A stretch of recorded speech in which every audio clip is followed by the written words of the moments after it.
যিকোনো বেংক একাউণ্টৰ লগত আধাৰ কাৰ্ড কেনেকৈ লিংক কৰিব এইটো ভিডিঅ'ত আপোনালোকক সকলো প্ৰচেছ আপোনালোকক দেখুওৱা হৈছে।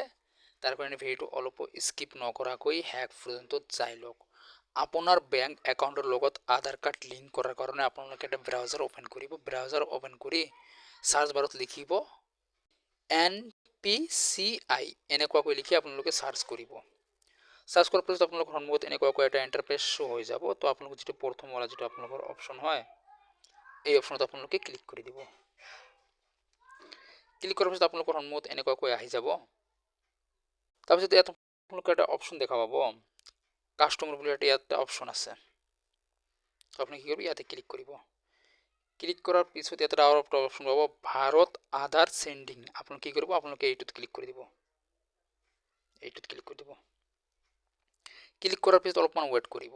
ওয়েট কৰাৰ পিছত আপোনালোকৰ সন্মুখত এনেকুৱাকৈ এটা ইন্টাৰফেস শো হৈ যাব। আপোনালোকক জুম কৰি দেখাই আছো।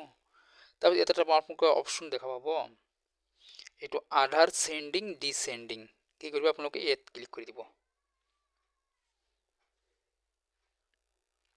ক্লিক কৰাৰ পিছত আপোনালোকৰ সন্মুখত এনেকুৱাকৈ এটা ইন্টাৰফেস শো হৈ যাব।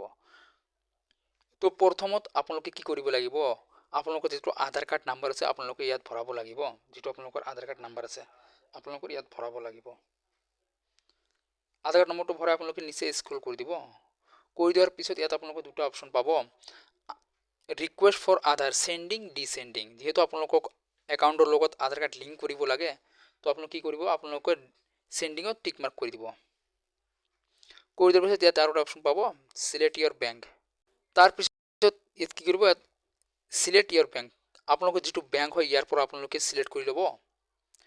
তাৰ পিছত সেন্ডিং টাইপ এটা আপোনালোকে ফ্ৰেছ সেন্ডিংত ক্লিক কৰিব।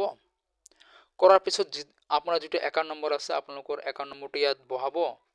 তাৰ পিছত আকৌ এবাৰ ইয়াত একাউণ্ট নম্বৰটো ভৰাব ভালকৈ। ভৰা আপোনালোকে কি নিচে স্ক্ৰল কৰি দিব। কৰি ইয়াত আপোনালোকৰ টিক মাৰ্ক দি আপোনালোকে কি কৰিব আপোনালোকে এই ক্যাপচা কোডটো ভৰাই আপোনালোকে সাবমিটত ক্লিক কৰিব।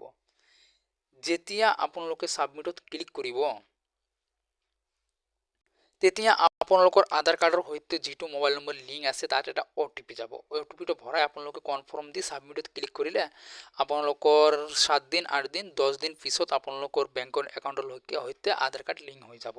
এনেকৈ আপোনালোকে আপোনালোকৰ একাউণ্টৰ লগত আপোনালোকৰ আধাৰ কাৰ্ড লিংক কৰিব পাৰিব। তো আশা কৰিছো ভিডিঅ ভাল লাগিছে। ভিডিঅ ভাল লাগিলে লাইক কমেন্ট শেয়াৰ কৰিব আৰু ফেসবুক ভিডিঅ চালে ফেসবুক পেজটো ফলো কৰি দিব আৰু ইউটিউব চেনেলৰ পৰা ভিডিঅ দেখিলে ইউটিউব চেনেলটো সাবস্ক্ৰাইব কৰি দিব।